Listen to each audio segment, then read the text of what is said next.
Assalamualaikum warahmatullahi wabarakatuh. Siapa yang tidak kenal dengan Imam Al-Ghazali, salah seorang pembela akidah Ahlus Sunnah wal Jamaah, yang juga penganut bermazhab Imam Syafi'i ini telah banyak melahirkan karya-karya yang sangat luar biasa. Seorang ulama yang diberi gelar Sayyidul Musannifin dikarenakan banyaknya kitab yang telah ditulisnya.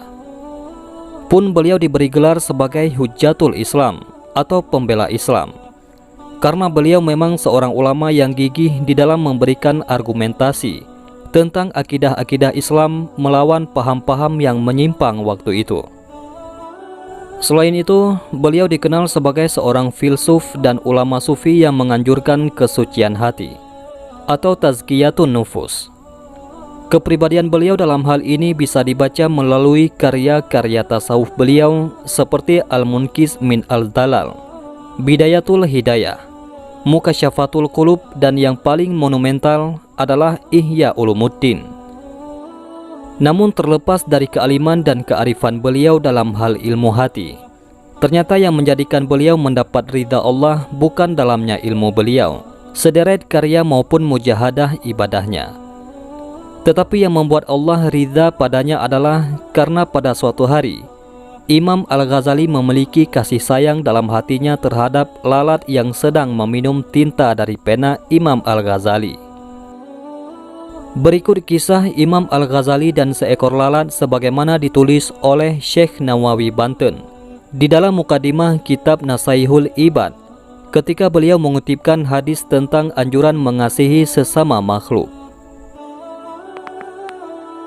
Orang-orang yang pengasih akan dikasihani Allah yang Maha Pengasih, Maha Suci dan Maha Tinggi. Maka sayangilah orang yang ada di muka bumi. Niscaya orang yang ada di langit, yakni malaikat, akan mengasihimu. Kemudian Syekh Nawawi Banten menceritakan bahwa setelah wafatnya Imam Al-Ghazali, salah seorang muridnya bermimpi bertemu beliau. Kemudian beliau ditanya, "Apa yang Allah lakukan kepadamu?"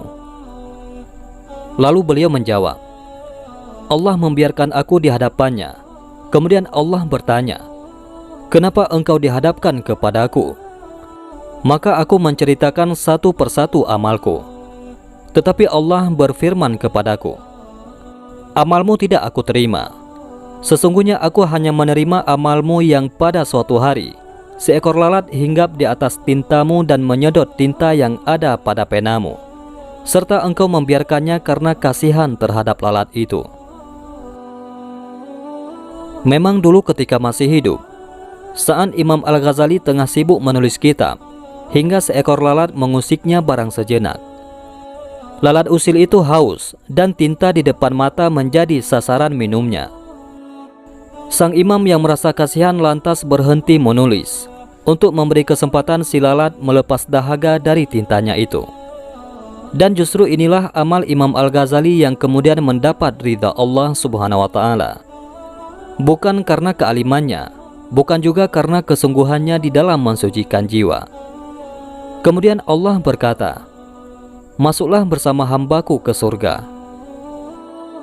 Begitulah kisah Imam Al-Ghazali dan seekor lalat ini memberikan hikmah dan pelajaran kepada kita, bahwa kebaikan sekecil apapun tidak boleh kita remehkan, karena kita tidak tahu barangkali amal itu yang membuat Allah ridha kepada kita.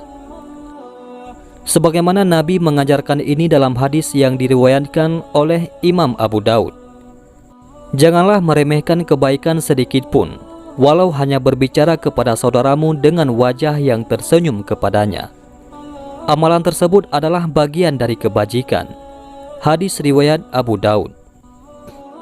Sebaliknya, sekecil apapun keburukan yang kita lakukan tidak boleh kita anggap remeh, karena bisa jadi kemaksiatan kecil itulah yang justru mengundang datangnya murka Allah Subhanahu wa Ta'ala. Sebagaimana hal ini dipesankan oleh salah seorang tabi'in bernama Bilal bin Sa'ad, "Janganlah engkau melihat kecilnya maksiat itu, namun perhatikan kepada siapa engkau bermaksiat." Wallahu a'lam bishawab. Mudah-mudahan video ini bermanfaat. Assalamualaikum warahmatullahi wabarakatuh.